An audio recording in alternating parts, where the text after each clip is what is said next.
Hello and welcome to another edition of Formula for Success Weekly webinar. And today, like we are going to be packed with a very important message. And as you can see, like from the promotion, the title of the webinar, the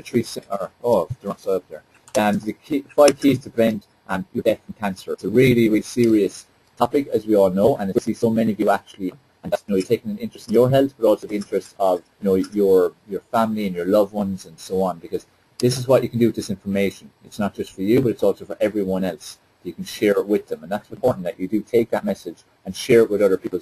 And we have none other expert. Dr. Marilyn Joyce is just one of the most inspirational people I've ever met, and I was hooked once I heard her speak about 14, 15 years ago, and had her own personal story of surviving cancer 5 times, which she's going to share with you to see. So I'm not going to say much about it, but she's a true inspiration. She's dedicated her life since surviving cancer to helping people prevent it, helping people who have it, helping people after it, helping people who are caregivers. And she's just so passionate and such a giving person, and you're in for a real treat, and this is going to be an unbelievable webinar. So make sure you take plenty of notes, make sure you pay close attention, close down everything you've got on, Skype's, emails, Facebooks, everything. Listen and listen actively, and also ask plenty of questions, because we will have a Q&A section after Marilyn's done her main presentation. So keep throwing in the questions as you get them, so you don't forget them. Just want to welcome Dr. Marilyn Joyce to the call. Dr. Marilyn, can you hear me okay? I can hear you. Hi, Dave. Hi, Dave. Great to be here with you. And great to have you on again. You've always been one of our star guests. People always love to. This evening's going to be no different. So I'm just going to make you presenter. Here. Okay, so you're just going to get a message now to show your screen.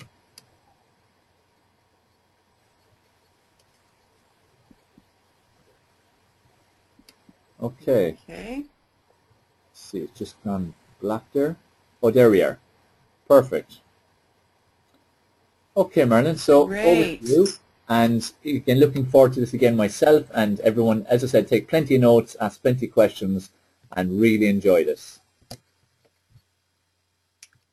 Well, thank you so much, Dave, for having me on this webinar. I am thrilled to be able to present something that is very near and dear to my heart, and that is the 5 keys to preventing your death from cancer. If we don't take control of our body and our life, it'll take control of us. So it's really, that's what today is all about. Oops. Trying to get this thing to move here. There we go. Okay, so let's all just kick cancer in the can now, right? This is really what it's about. It's about learning what's going on and what we can do to move through it and take precautions. I really believe in prevention as being the key, and the issue that we have oftentimes is that people get sick before they take any action to get well, before they take any healthful actions, I guess is the best way to put it. So I'm not getting this to move for some reason. There it is. Hopefully that was okay. So, but more important than just, preventing illness and surviving is that we want to thrive. It's our God-given right not just to survive in this world, but to actually thrive. And what I learned many years ago and then forgot, went through my own journey with cancer and then relearned, was that there are 5 essential keys to creating a vital, new, healthy you. And they're at our fingertips at all times, but most of us don't do them, and I'll get into more of that.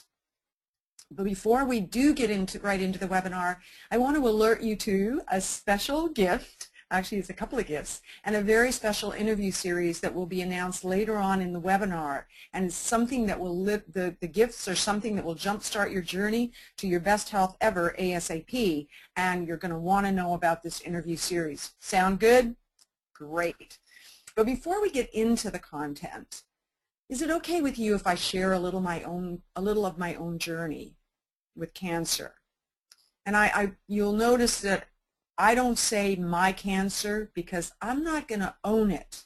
And I'm going to just throw that out there as a little tip right now. If you're dealing with cancer right now, It is not your cancer. It is just an invader in your body. Your body is your body. The cancer is just an invader. It's not yours. You don't want to own it. So just let it go. I just really needed to state that. For some reason or other, that came up for me, probably because in my work with my clients over the last week, several of them used that term, and I had to correct them. So anyway, moving on. As some of you have already heard a lot of my journey, but I'm going to share it anyway for those who have not heard it, because it was quite a significant turning point in my own life, and as cancer is for anyone who goes through it, whether you go through it as the patient, whether you go through it as a survivor who now wants to embrace what I call thrivership, or you're the caregiver. And for me, I'm all of those. I've been through all those journeys. But I started out as a caregiver. Basically, I was caregiving people with renal disease and diabetes. And those were the two specialties that I was focused on when I got out of school, many years ago now. And from there, I had two children that I was supporting, and I was offered a job as an administrative dietitian. And I'm more of a hands-on, person-to-person kind of person. And for me, I ended up working in a job I absolutely hated as an administrative dietitian. And there was a lot of income to be made in that world versus as a clinical dietitian. So I preface this whole story with that because I want you to understand that I went from doing things I loved to doing something I absolutely hated every day. Have you ever been there where you wake up in the morning and you think, oh God, I got to go to work. I got to go and do that job. And even though I created my own business and I was very successful because I'm, a type A personality, I make things work. At the same time, I found myself just feeling like I was on a downward spiral every day, just trying to get out of bed and go through the day. And then I got the lift of my life. I was invited to speak for for the Dietetic Association, which is my administrative body, for everything to do with dietitians. And it was quite an honor. It was a keynote presentation, and I was getting really excited about presenting how to create your own very successful business to my peers.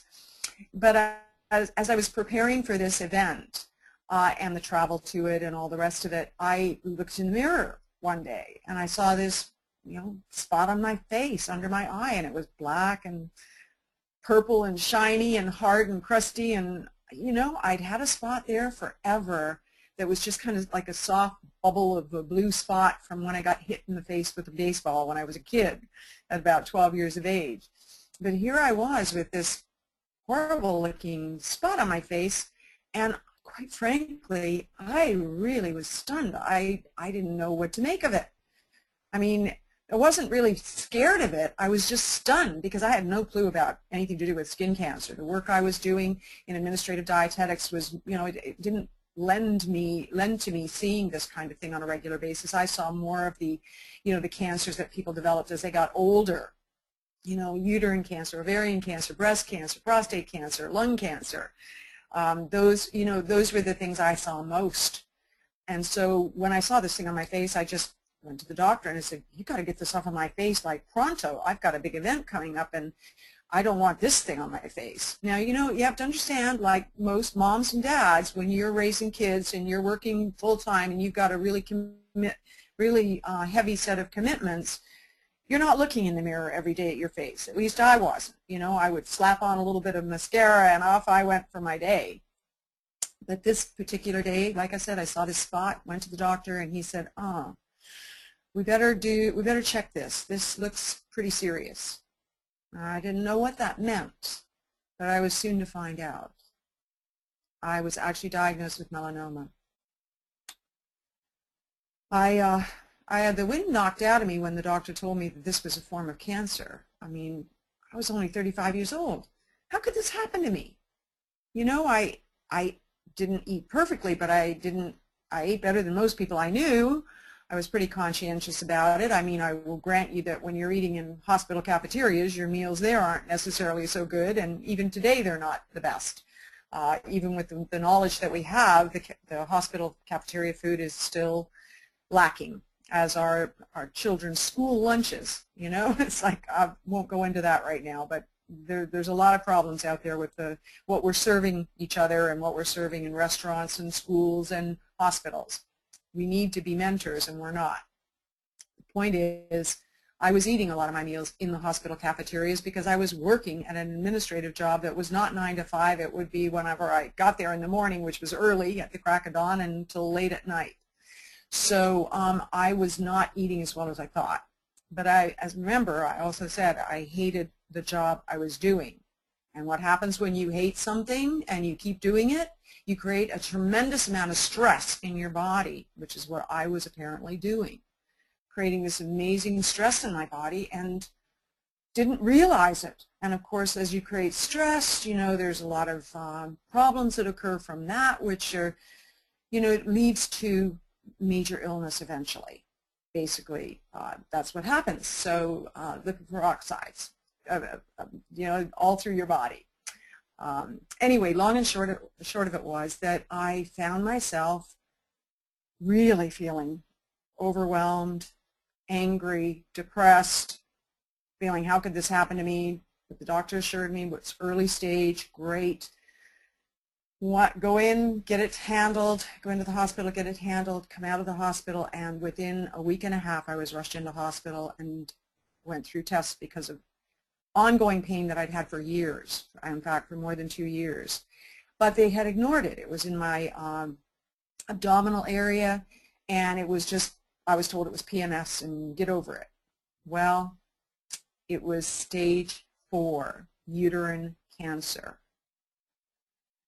And you could have definitely knocked me over with a feather at that point, because 2 of my great aunts had been diagnosed with stage 4 uterine cancer and were gone within months. Basically, the doctor was giving me a death sentence. And I didn't know what to do about it. I just was overwhelmed and angry beyond words. What occurred, though, was that I opted for chemotherapy. That was what they offered me. Probably different treatments today, but that's what I was offered then. So I went in for chemotherapy, and I went through 3 rounds of chemotherapy, and I found myself so ill. I spent so much time talking to the great white telephone in the bathroom, if you get my drift, that I finally sat down with my kids, talked about what the next step was going to be, and we all agreed that it was better for me to at least try to get some quality of life if I was going to be leaving the planet anyway. So I opted out of further chemotherapy. Now, I don't tell people to do that. My clients have to make their own decisions about all of this, but for me, I knew that if I continued, I was on a really fast spiral downwards, and recovery didn't seem very possible. And you know, I've heard many times since, and I've used it myself, that you can cut, burn, and poison the tumors, but if you don't change the underlying condition, it'll just return. And so in that process of understanding that I had to do something, I did what every other good cancer patient does. I started looking for all of the alternative therapies that were available out there. And there was no stone left unturned. I was looking for the magic bullet, just like every one of my clients. And back then we didn't have computers and internet and all that stuff. It was like off to the library and research, and nothing was digital, so it was all on those index cards and whatever the system was, the Dewey, whatever it was, decimal system. I don't even remember what it was called back then. But whatever it was in the libraries, that's what I was looking at. And I went through a lot of traveling to different places where I searched for the cures. You know, I tried 714X, which is an elixir that you basically inject into your body, into your veins. I tried SEACT, which actually worked really well for a while. I tried every supplement anybody mentioned. I read every book anybody sent me. I went to the library and explored every journal I could possibly find. And, you know, I just kept falling deeper and deeper into the hole. I went in and out of this journey 5 times. And in 1989, I found myself 88 pounds in a wheelchair, and I was given about a week and a half to 2 weeks and told to go home and take care of my affairs. I was in a lot of pain. I didn't have what you call hope anymore. I had tried everything I thought that there was to try, and I was ready to pack it all in. Gosh, I'm getting emotional here. I haven't done that in a while. And at that moment, the miracle weekend began. At my lowest point, the dark night of the soul.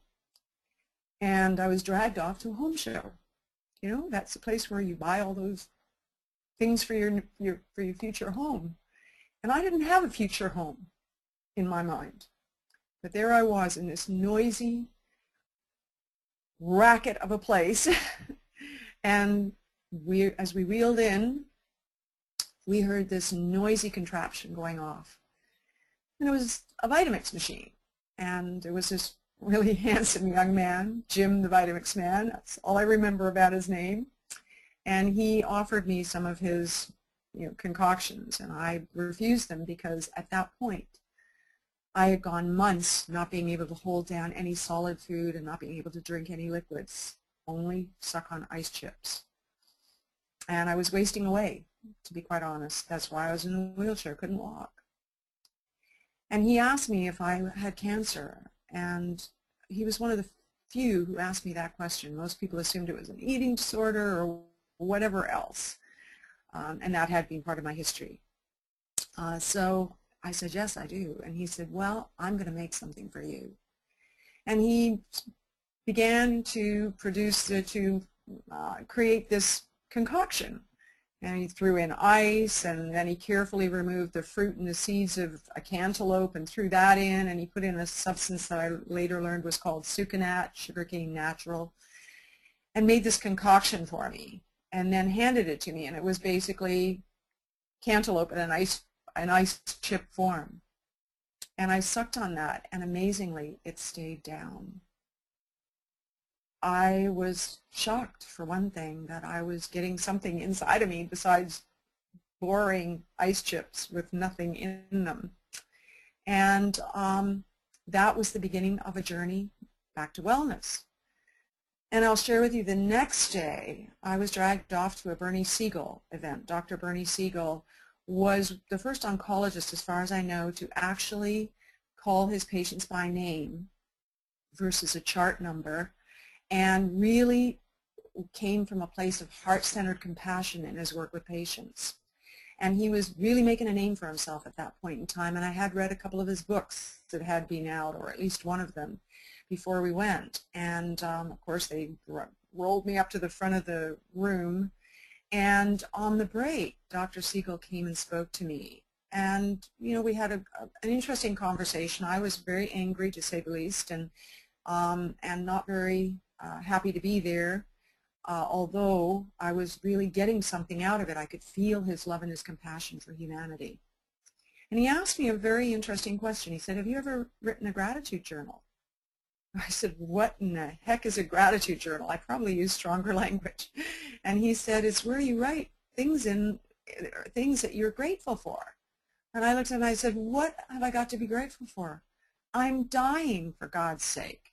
And he said, well, we all have something to be grateful for. And he said, if I were you, I'd take a look at how you got here.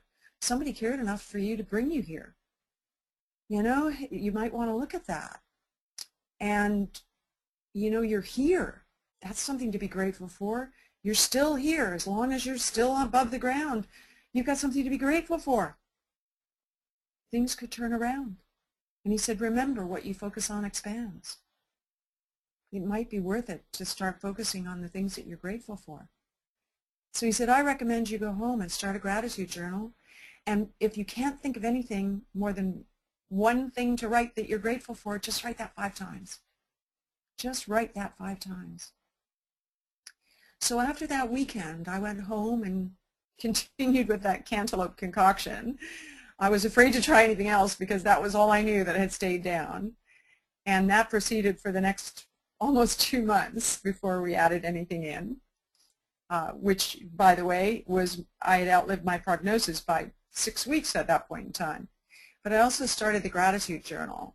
And I'll tell you that the first day was not easy. I looked out the window at this overcast, dismal, cold, miserable winter day in Canada. It seemed like they went on for months without sunshine. And I prayed. I said, God, if you want me to write this gratitude journal, show me a sign. For crying out loud, I don't know what to do. And it was almost like within seconds or a minute, the sun shone through the clouds, and only for at most a minute. And I just knew in my heart that was a sign. So I wrote, Dear God, thank you for the sun. Thank you for the sun. Thank you for the sun 5 times. 5 times. And I tell you that at the end of a month, I wrote 137 gratitudes in that journal. And not one of them was the same. They were all different. So what do you think? Maybe I expanded what I had to be grateful for because I'm still here more than 25 years later. It was quite a journey, and I learned a lot. And so I want to share with you some of the things I learned.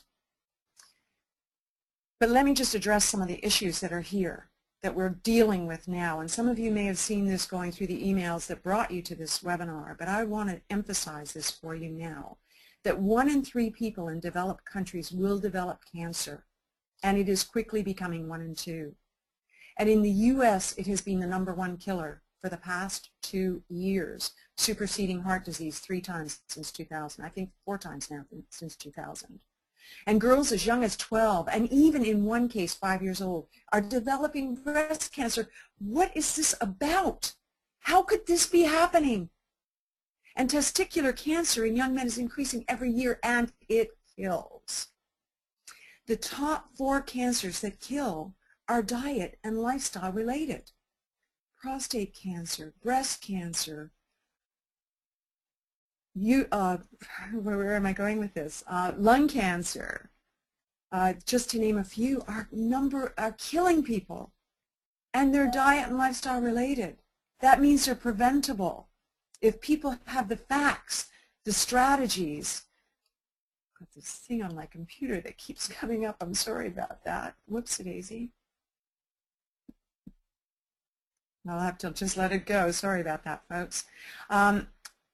That means that they're preventable.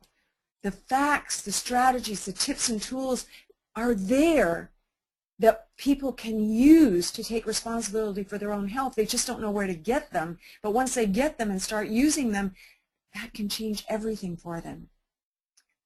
And most cancer patients do not die from the cancer. They die from malnutrition and the hideous side effects of the cut, burn, and poison treatments. So here's a couple of questions for you to think about. Really think about this.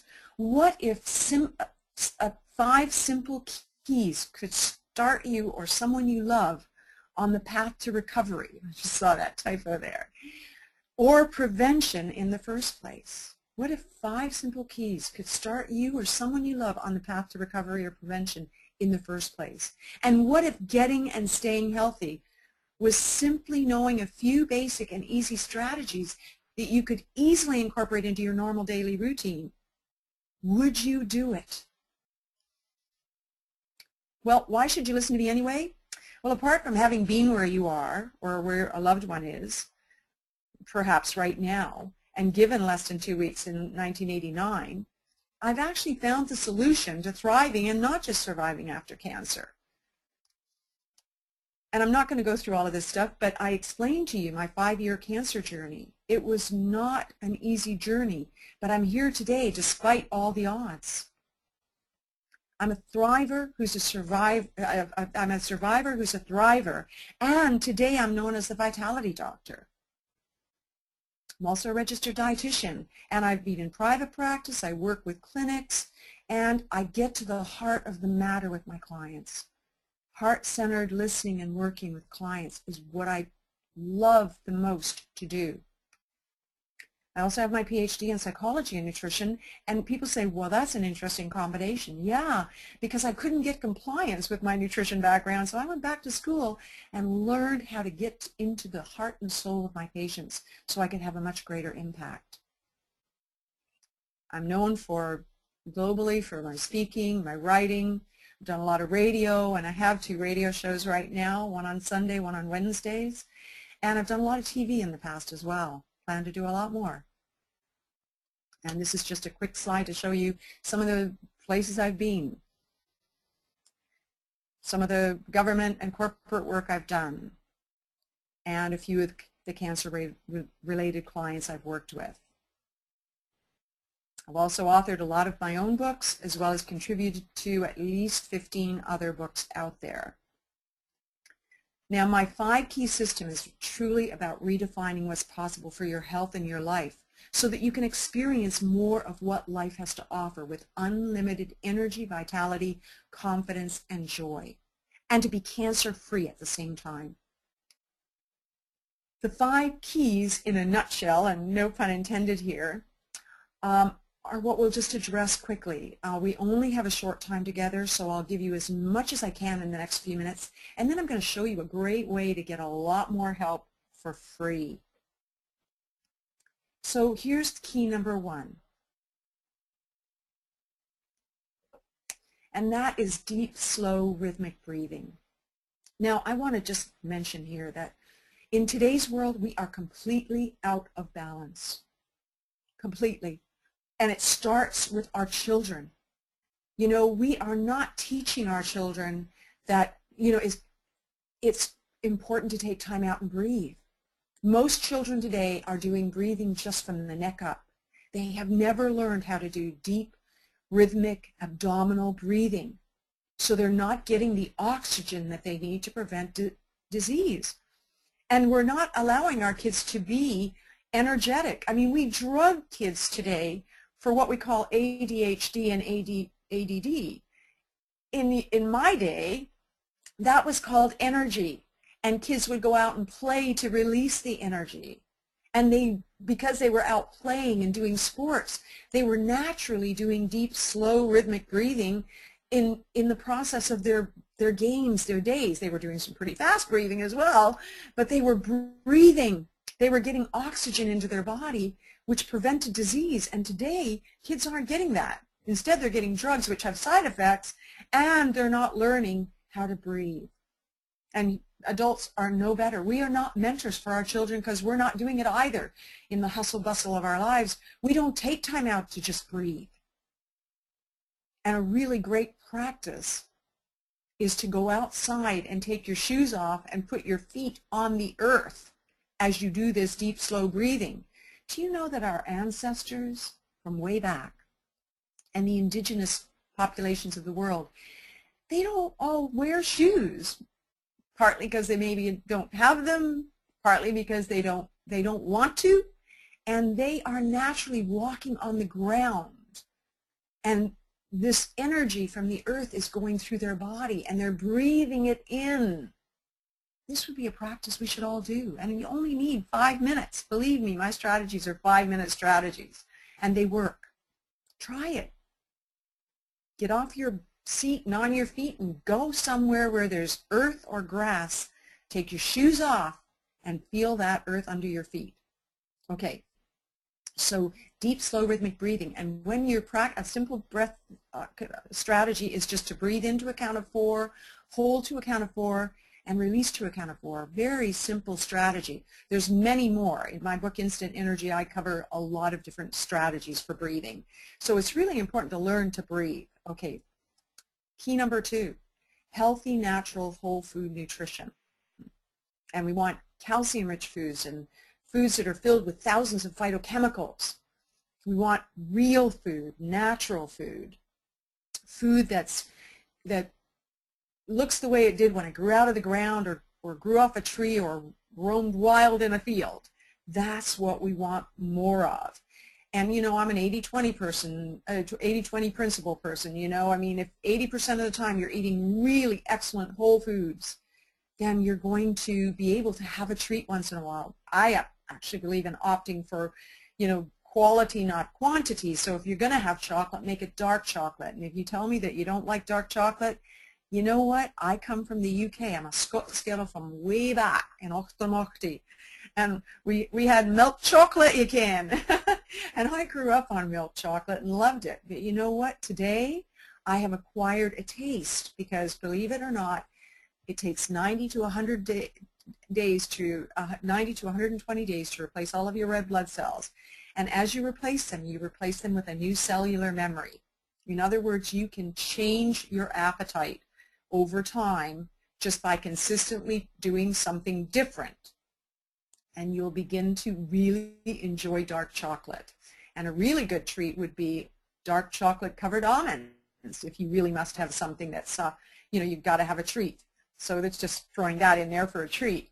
But the key here is that we really need to get back to whole food. And there's a lot of reasons. The diet that we live on today, and this is a whole presentation on its own, but we live on an acid-based diet, a diet that creates an acid environment within our body and within our cells. And that is an environment in which cancer cells thrive. So what we need to do is create more of an alkaline base, where the foods that we eat actually produce an alkaline ash, is what it's called. Now, you know, your body balances itself. It goes into homeostasis. But the fact of the matter is that you've got to give it the right tools. And the most important thing is to give it the natural foods. You know, on my Facebook page, facebook.com/cancer in the can, I've put up lists all from time to time, quite often, of foods that are alkalizing. In fact, I think a post a couple of days ago was all about that. So, you know, there's all kinds of information out there. You just have to tap into it and get savvy about it. And those are things I teach my patients. It's important for them to know. Then when you know what to do, you can create a healthier base from which to operate. A more alkaline-based diet. And which foods are alkaline? Well, it's simple. Fresh vegetables, fresh fruits overall. And I want to put something out there. People say, but fruit is high in sugar. And I've had this debate on Facebook and, you know, through my email systems with people. You know, people say, oh, you can't eat fruit because it's high in sugar. I agree that we want more vegetables than fruits. My rule with my clients is 7 to 9 servings of fresh raw vegetables every day, and I teach them exactly how to incorporate that into their program. And 3 to 5 servings of fresh fruit every day, and that would comprise of 3 of the more dense fruits, such as, you know, apples, bananas, oranges, peaches, nectarines, that type of thing, and 2 or more of the berry family, you know, the strawberries, raspberries, blueberries, because they're so packed with antioxidants, and they're also low in calories. And of course, cantaloupe and honeydew melon are low in calories, but they're very nutrient dense. And you know, obesity is rampant in our world. So what my clients have found is that they will naturally lose those pounds if they're carrying extra pounds just by reverting to this more holistic diet. And I'm a real believer in substituting. So it's not about eliminating something. You've got to substitute it. So as you add in more healthy food, you'll push out more of the unhealthy food. It's like a replacement process. You replace the foods that are unhealthy in your diet with the foods that are healthy. Now, if you're diagnosed with stage 4 cancer, you can bet I'm not going to give you a lot of time to do that replacement. We're going to just do it right away. But if you're early stage or you want to prevent, which is even better, or you're the caregiver who doesn't want to get sick, then a slower replacement process can happen. But it's critical that we start replacing those acid-based forming foods with alkaline-based forming foods, right? Alkaline ash forming foods. So that's the whole process of getting the right kinds of foods in. And by the way, you need a lot of water. Not too much water, but a lot of water. You do need approximately, if we're going to look at your weight in pounds, and you're going to have to translate this for yourself if you're kilogram based, but it's basically, the rule of thumb is half your body weight in ounces. So the average person, say that's, 130 pounds, and I'm not sure what that is in kilograms, but that would be about 65 ounces or 8 glasses of water. And so you can kind of figure it out from that. Now, if you're a person who's very athletic and you're very active and you're sweating a lot, you might want to include more water in your diet.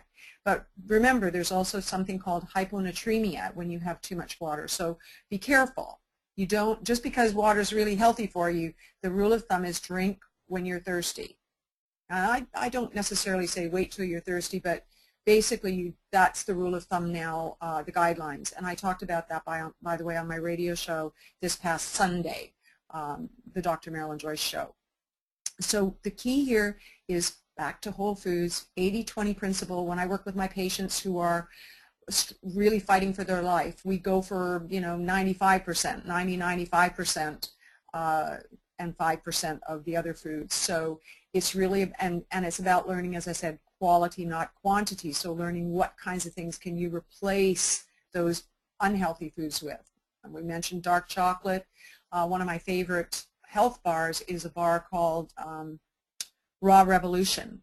My clients love it. It's reasonably priced. I think it's available in other parts of the world, but don't quote me on it. But it's finding whole food raw bars, things like that are healthy. If you're going to have something as a treat, make it a healthy treat. Okay, next step. The next step is regular cell regenerating exercise. And what we have to think about here is developing muscles that will that then can create and support strong bones.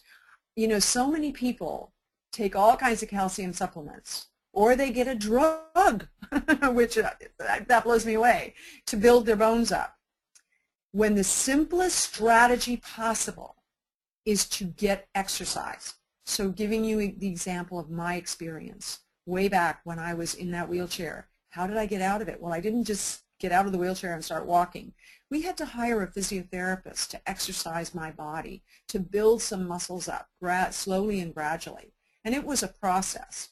I mean, even at the end of a year and 6 months on my feet, I ran a mile in 30 minutes. And that's no record. Believe me, that's no world record. Well, it might be for the longest time running to run a mile. But the fact of the matter was, for me, that let me know that I was on my way to recovery, to being fully mended, so to speak. The point is that getting out, getting on your feet and moving is critical. You need muscles, because muscles transport calcium from the foods you eat that are high in calcium. And we're not talking dairy here. We're talking vegetables that are high in calcium. We're talking legumes, beans, peas, lentils, split peas. Those are really nutrient-dense, calcium-dense foods. Tofu, make it GMO-free organic tofu, of course, but tofu, things like that are really great sources of calcium.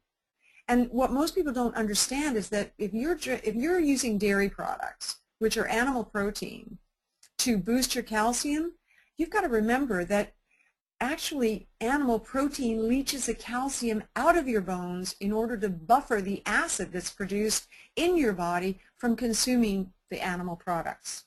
So it's not as bioavailable, not nearly as bioavailable as it would be from the green vegetables such as broccoli or spinach or collard greens or Swiss chard. And then the legumes, of course, as I said. Those are great sources. Black-eyed peas are really great sources, by the way, of calcium. So it's a really great source. So there you have some really good sources, but you want to get your calcium from food, because when you start taking excessive amounts of calcium, like megadoses, what happens is, especially if you have no muscles to transport that calcium into your bones, or very little muscle, then what happens is that gets shunted to your joints, and then you seem to have arthritis, when really it's just arthritic-like symptoms from the calcium buildup in your joints. I could spend, again, a whole session just on that alone as well. But the most important thing is to understand that. So you need exercise. Now, what kinds of exercises are great? I love rebound. It's been proven by NASA that 5 to 7 minutes of rebounding on a mini trampoline is equivalent to 35 to 40 minutes of jogging, slow jogging, or walking, fast walking. I personally love walking, so I walk about 35 to 45 to sometimes 55 or 60 minutes a day. I walk approximately 4 to 5 miles a day, sometimes a little less, but usually that's what I aim for. Now, that's me. If you don't want to do that, you don't have to. It's been proven that just 20 minutes of walking a day will reduce the onset of cancer and heart disease by up to 50%. And I've also talked about that on my radio show. So, you know, those are things that you need to be aware of. Just get off your seat and on your feet and do something, even if it's just to run up and down stairs if you have stairs in your home. Run up and down your stairs a few times. I purposefully get off my feet, or get off my seat and on my feet and run up and down the stairs in my house several times when I need a quick pick-me-up. And if I don't do that, I go and rebound. You know, I get on the rebounder and bounce for a few minutes. You know, 5 minutes, could be even just 2 minutes, and it makes a huge shift. This will also enhance your energy level because you're going to be uptaking more oxygen, and you're going to be developing those bones, those muscles, so that you can develop strong bones. Very important. And you know, there's a saying: the exercise for you is the exercise you'll do. If you can afford a good trainer, then I recommend that because they know what might be best for your specific body type. If you can't, just do something. Just make sure you do something. Dance, put on some music, and you know, gyrate your body. Make it happen. Get your body moving. Okay, the key number 4 is daily restorative relaxation. And I want you to really think about this because this is time out for nervous system regeneration, tension release, mental clarity, and inner peace and calm. And you know what? Of all the keys with my clients, this one is the one that most of them don't do. When we run through the 5 keys on our sessions that we have, we go through what they've actually done, what they've achieved, and most of them focus way too much energy just on the food part, and that's very important. It is a foundation. But they focus no attention on the time out. And if you don't do this, your body can't heal. It needs that time out. And I would add some visualization in there. If you're dealing with cancer, you want to really start to visualize your body releasing those cancer cells. You know, one of the strategies, if you can't get yourself to take time out any other way, go take a shower. Go take a 5 to 10 minute shower and stand under that shower and visualize, if you're diagnosed with cancer, visualize the cancer cells just being washed off your body and out of your body and down the drain. Very simple process, but it works like magic. It's just, I don't like using that word magic too much, but I really, really mean it. So it's very critical to think about getting that time out into your day. And I recommend doing it whenever you feel yourself really strung out. Just put your feet up. If you don't do the shower thing, put your feet up, put on some relaxing music, set a timer for 5 minutes, and breathe. And you can incorporate the breathing and the time out into one experience. Sounds good, doesn't it? And it's so simple. You set your timer for 5 minutes. When it goes off, you're done. And you will be renewed, and you will get a lot more done in your day when you do this throughout the day.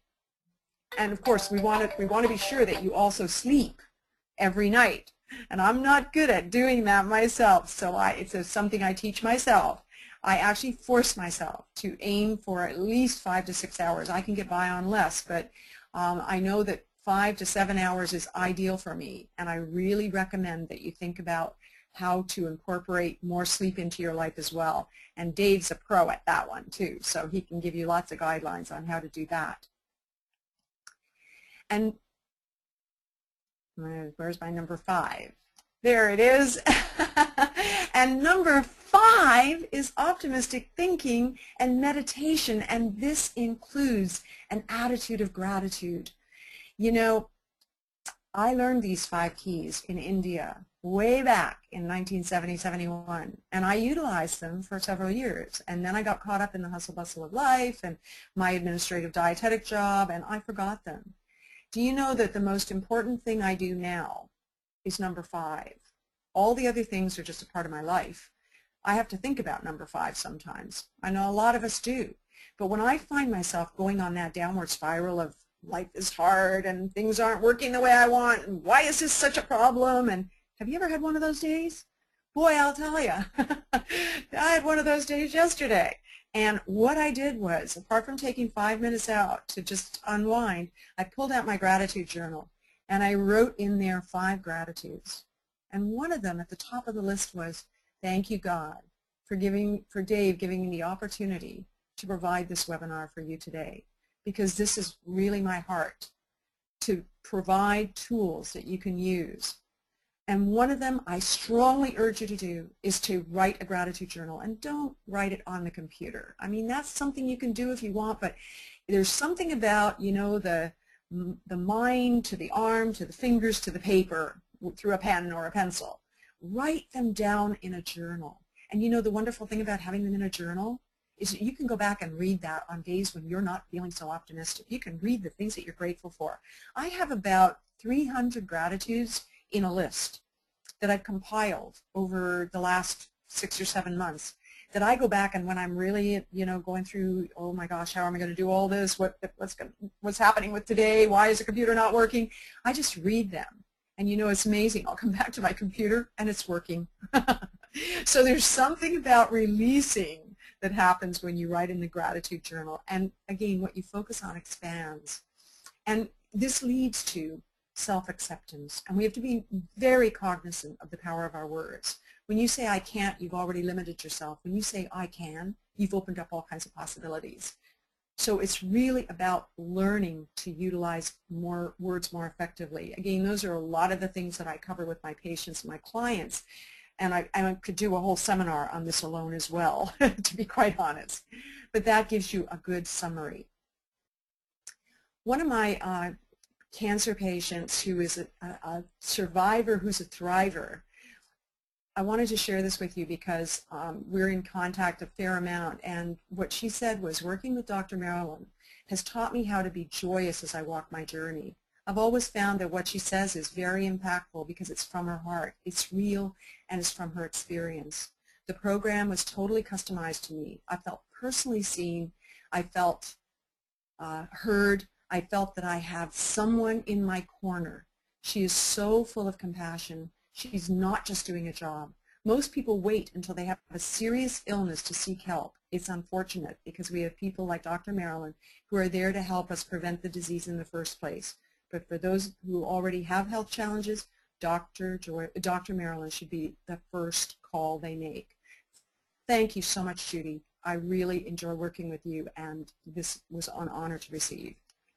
The truth is, most of us need a lot more help, right? Knowing the keys is just not enough. So imagine overcoming cancer, beating the odds, and celebrating your new, vibrantly alive, completely healed body, and becoming your healthiest self possible, faster, easier, with less effort and stress, and with more relaxed fun and joy than you ever dreamed possible. Are you interested? Super. Then I have a new program which is 100% free. It's going to be launched in September, and it's the Kick Cancer in the Can Expert Interview Series. And this is just for you. This is going to be, in my mind, my legacy to the planet. At the Kick Cancer in the Can Expert Interview Series, you're going to receive urgent information and education in just 1 hour a week. And at the Kick Cancer in the Can series, you're going to receive the most timely information, education, tips, tools, strategies, recipes, resources, and hidden secrets, along with access to the top healthcare professionals in the cancer world, and so much more. So the truth is, we all need more help. And as I said, the keys, the 5 keys are excellent, but they're just not enough, I've discovered. So remember that special gift I told you about at the beginning? It's actually 2 gifts, by the way, that I'm giving you to jumpstart you on your journey back to the best health ever. But there's one little catch. You just have to head over now to http://bit.ly/capital KCITC, that's the capital letters for Kick Cancer in the Can, capital E on expert, capital S on series. And that, go there, register for the new Kick Cancer in the Can expert interview series, and the gifts are yours immediately. I really want you to jump on this. These calls are free. There'll be a 48-hour replay period as well, so if you miss the calls, you will get access to the interviews for 48 hours afterwards. You don't want to miss this. These are going to be top speakers and top scientists, top researchers from around the world. And if you need some help along the way, I do have my book, Instant Energy, that you can actually get in a digital format. Same kind of thing with the bit.ly, and then /Instant Energy Digital, a capital I, a capital E, and a capital V on the 3 words. And you'll get my pyramid of energy as well. And here's my contact information. I want to let you know about something new that you might want to check out. It's 5 to 10 minutes every week, and it's also a bit.ly account, but it's Kick Cancer in the Can quick tip, weekly quick tips. And that weekly quick tips, by the way, if you go to iTunes, to the podcast section at the store, the podcast is free. You just put in Kick Cancer in the Can, and you'll have access to, once you subscribe, you'll have access to the 3 that are posted so far. There'll be a 4th one posted tomorrow, and every week there's a new podcast, only 5 to 10 minutes, really great quick tips. So I wanted to alert you to that because it's one of my most exciting things, and it goes hand in hand with the Kick Cancer in the Can expert interview series. And again, I'll take you back to that page so that you can see the bit.ly account that you go to for that. So it's http://bit.ly/capital K, capital C, capital I, capital T, capital C, capital E, small XPERT, capital S, small ERIES. For anybody who's listening on the phone and not watching the webinar, I wanted to make sure that you knew how to get into that. And also, Marilyn, I put the link into the chat box, so everyone, go to the chat box, or question box, it probably says on your computer, and it will have the link there. So you can just literally click the link in your question or chat box and go directly to the page. And just make sure you go there, put in your name and email, and click submit, and you're automatically on Marilyn's notifications list. Thank you, Dave. I appreciate that. So great stuff, and as ever, you never fail to deliver. Not only do you deliver such a touching story and lots of comments coming in, as you were telling it, and especially, it was good again the emotion came out of you because, at the end of the day, it's an incredible story that you have and a really inspiring one, and people were very touched by that, which is not surprising. And as always, great information as always, and you're just such a fountain of knowledge, and it's come from your own experience, plus you've dedicated your whole life to finding the strategies that work, that will impact people's lives generally, but also obviously in the fight against cancer, which is an incredible fight these days with the statistic that you shared with us. So guys, any questions you have, start typing them in now. We'll do a bit of Q&A, and we'll just see what we need to answer. So yes, a touching story. Let me see, what's the question here? Okay, question from Christine. Does Dr. Marilyn Joyce recommend a vegan or vegetarian diet or less or no meat? Great question. Thank you for that. I definitely encourage a more plant-based diet, and I like to meet my clients where they're at, meet my patients where they're at. You have to understand, a lot of people, when they come to see me as a first-time patient, they have been probably a pretty heavy meat eater, right? The sad American diet, and it's not just in America. Lots of meat, white potatoes, gravy, not very many greens, definitely not organic. And so it's a whole education process. So I can't expect someone to just jump ship from what they're used to. So what we do is we look at how to change the form that what they're eating is in. So for example, if they're a heavy meat eater, we talk about eating grass-fed versus grain-fed beef. I'm not a beef eater. I haven't eaten beef since I was 14 or 15 years old. I can't remember. It was so long ago. But the fact of the matter is that, you know, I personally, I am vegan plus fish. I found that for my body, I just, and when I say that, it might be once a month at most that I have fish, but it's something that is an option. If I go out with friends, I'll get some wild salmon, or if I go to eat dinner with friends, they know that I don't eat beef, pork, lamb, or any of that stuff at all. So they'll have some wild fish. I've got my friends well trained, by the way. But at home, if you were to open my refrigerator, it's all vegan. I mean, I live on legumes and wild rice and brown rice and, you know, the mixed rices and quinoa. Those would be my grains. And then, of course, you know, the quinoa is a complete protein, so that's one of the reasons I love it so much. It's loaded with nutrition and it's complete protein. And so, wow, there's lots of people, excuse my phone, I don't know how to turn that sound off. So lots of people going in and getting the free gift. So anyway, long and short of it is, though, that the vegan program is really the direction I aim for with my patients, and to try to get them down to as little meat as possible. Now, I've got to tell you, when someone's been eating meat for their entire life and they're 65 years of age, it's a really tough change for them unless they're really, really committed to that change. And so we do it gradually, and if and when they stop, they stop. But we, like I said, we substitute in the meantime, and we try to get them doing more of the, you know, more fish for the omega-3 fatty acids. And of course, I talk about the vegetarian forms of the omega-3s, you know, such as the chia seeds and the flax seeds, golden flax seeds. And you want to make sure they're organic, by the way, and things like that. You know, we look at how to incorporate more of that. So, you know, that would be my take on it. Yes, I do think vegan is good, is the perfect diet overall. Again, it's meeting people where they're at. Vegetarian, you know, you have to be very careful with a vegetarian, quote unquote, vegetarian diet, because a lot of times what people will do is they'll start eating a lot of cheese and a lot of eggs. Now, you know, free-range, organic, fertilized eggs are a fine addition to your diet, and I do not believe in eating the whites and not the yolks. God made that whole egg, and I recommend having the whole egg. Okay, so if you're going to eat an egg, make sure it's organic, free-range, fertilized, and don't overdo anything, everything in moderation.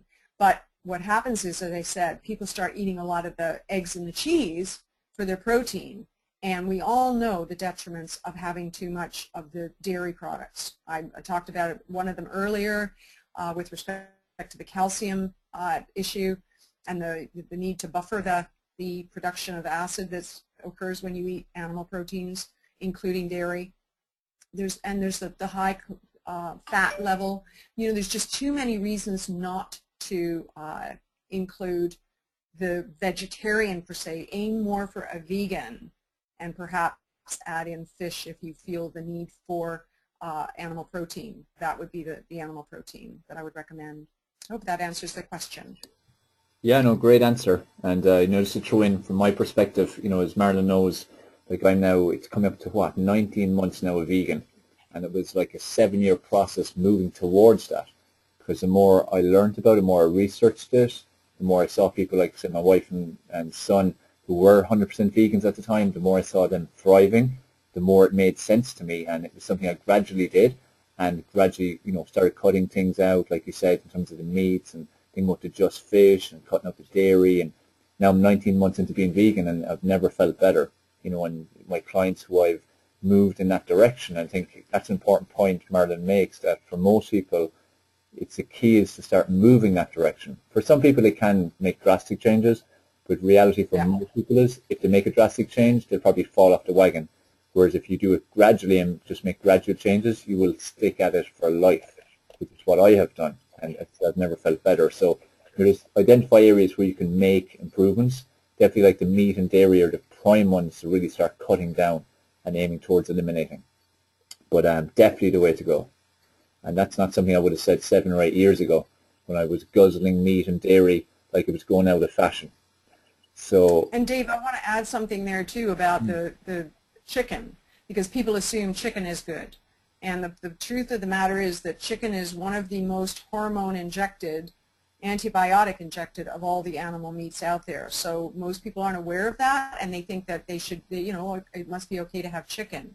I'd be very careful about chicken, especially after what happened a few years ago when I'm trying to remember which company it was. There was a particular chicken company that said that they, and it's probably better that I don't mention names, but they were sued because what they were telling people was that they had two different forms, the one form for Costco and the other form for the whole food markets, and it turned out it was the same chicken with hormones and antibiotics. So, you know, that did bring awareness up for people, but I think to err on the side of caution is always the best. I don't recommend having chicken. definitely. And that was a natural transition I made, like from red meats to white meats. But again, the more I researched it then, the more like what Marilyn is saying, that it actually isn't as good as it's, you know, portrayed. You know, this is where it's key for everyone to be open-minded. It's like the fact you're even on this webinar shows you are, and you're looking for alternative methods. But keep open-minded and keep looking for information, and keep looking to see what makes sense to you. I've just seen here a question. Patrick here is actually from Limerick, where I'm living. He's just saying he has been cutting down on meat. Yeah, he's been making some great adjustments to his nutrition plan the last couple of months. He's just asking, is cod or haddock okay? Cod or haddock? Was that the question? Yeah, cod, haddock, or, you know, what would be best fish, I suppose, if you're going to consume fish. Well, you know, cod and haddock are deep water fish. You have to be careful about the time of year because haddock does tend, and so does cod, tend to get a lot of worms. So you have to be really careful about the time of year, and you know, the cooler time of year is when it's less likely to happen.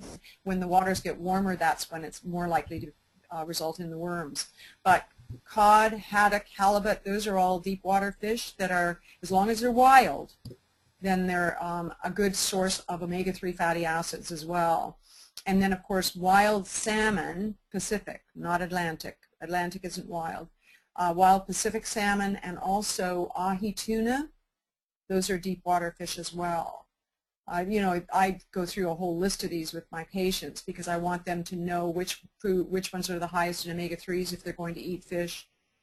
And I will tell you that the recommendation overall in the cancer world has been about 2 servings of fish a week. And we're not talking a big plate of fish. You know, that's the big mistake that most of us make in the developed countries, is we think that the meat has to take up most of the plate and then a little bit of room for the veggies. No, the meat should, if you're going to have fish, which is a meat, if you're going to have it, you want it to only take up at most a quarter size on a quarter part of the plate, at most.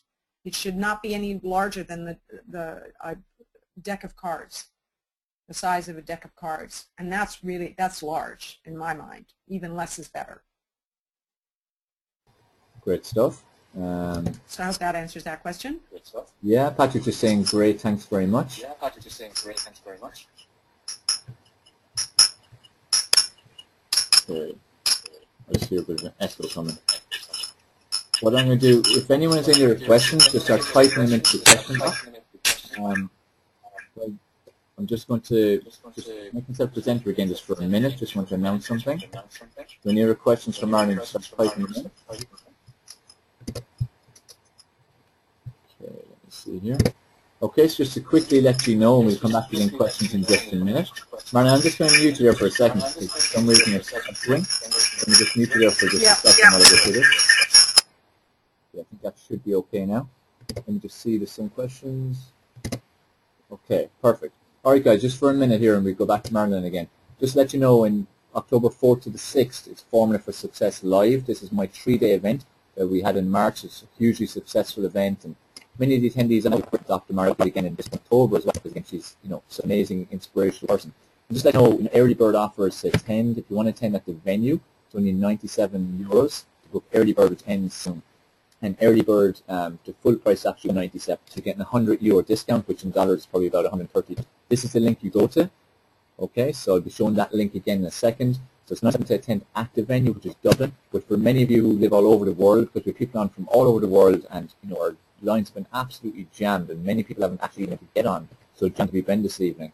that we actually have a live stream option. Live stream's normally $97 full price, early bird only $27. If you deal with euros, you're talking about 18, 19 euros, very little. So this is the link, this one. So whether you want to come to the event at the venue, there's a link, or go and attend via live stream, here's the link for that. So definitely an event you want to attend, you don't want to miss out. We have incredible speakers. I do a lot of the presentations myself as well. Dr. Marilyn Joyce will be involved, and some other top experts from around the world. So you can see the discounts are pretty massive, but we want to make it worth it. You want to book in advance. So €97, which is about $120 or so, or $27. And you just go to those links if you want to get on. Okay, I'm just going to bring back on Dr. Marilyn Joyce. Just get back onto it. Unmuted. Okay, just see is there an echo again? If there is, I'll just say myself. How's that sounding this time? I'm here. Yeah, I'm hearing myself come back. So what I do, Marilyn, if you want to add any final thoughts or anything, speak away. I'll just keep myself muted. Okay. One of the things I had not talked about that comes up a lot with my patients these days is something called EMFs, and that's electromagnetic frequencies. And, that's everywhere around us. That's, all the wireless phones, computers, iPads, all those things, as well as the smart meters that are being put up everywhere for electricity and I think for other things too. But the point of the matter is that we have them all around us.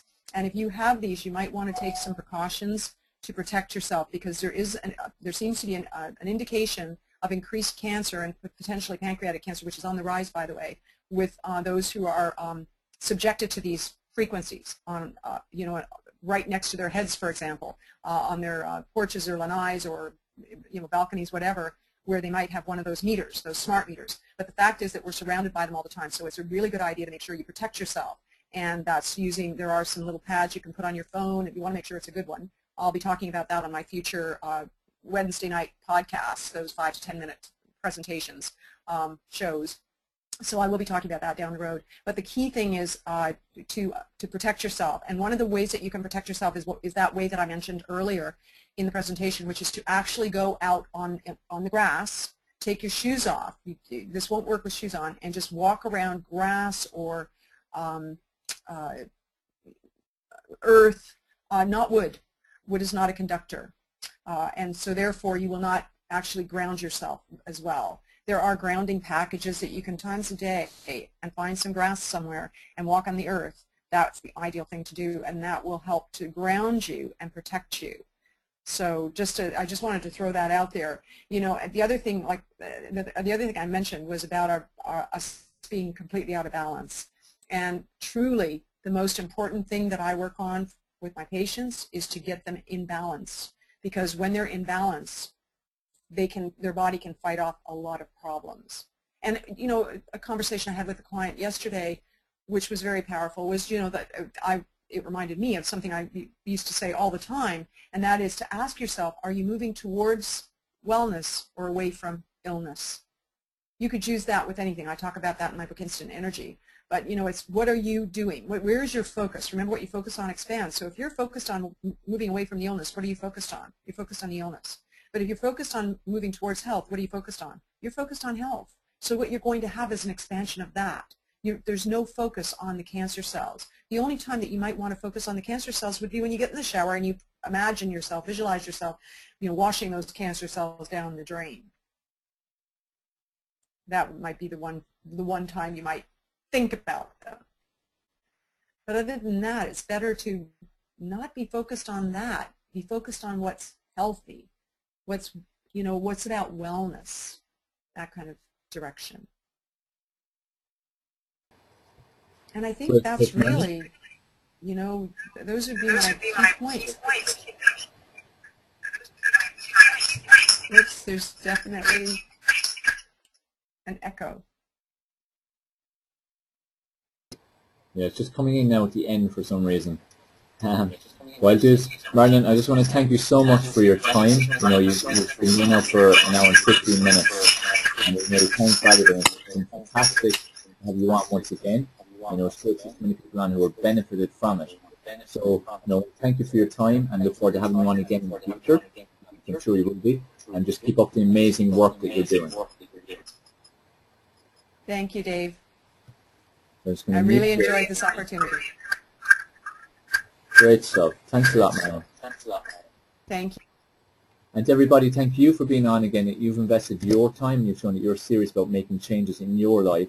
Make sure you implement the information that Marilyn shared with you, but also please share that information. That's really important that you get to hear this. Also, you're going to get an email tomorrow with access to recording, so you can watch it again. Also, again, share that recording with others. I hope to see you again with the Form for Success webinar every Tuesday at the exact same time. Put it in your diary, get on it, and appreciate if you spread the word as well. It's 100% free, and as you can see, we provide incredible speakers, incredible content, and life-changing information.